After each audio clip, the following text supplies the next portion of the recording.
Hi, I'm Aaron Steil from Gardening with Steil on Iowa PBS. Here's what you need to do with spring blooming bulbs like tulips and daffodils after the flowers fade.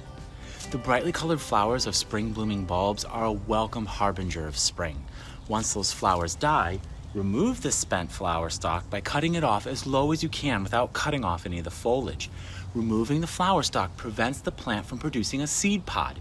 So instead of energy being devoted to producing a seed pod that you don't really want anyway, removing the spent flower, or what's called deadheading, diverts the energy that would have been spent on seed development and puts it into growth of the underground bulb.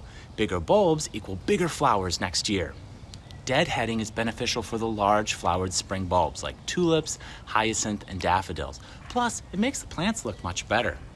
While removal of the flower stalk is beneficial, do not remove any of the leaves until they have fully died back and turned brown in early to midsummer.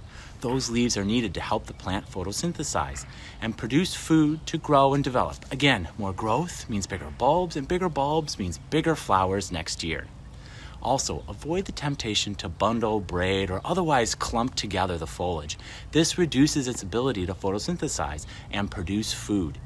The unsightly dying foliage of spring bulbs can be masked with good placement in the garden. Planting perennials like hosta, daylily, or ornamental grasses, among other things, around or in front of spring bulbs can help. The bulbs come up and bloom in the spring, and then the perennials grow up and cover the bulb foliage. Thanks for joining me with this gardening tip on Gardening with Steil.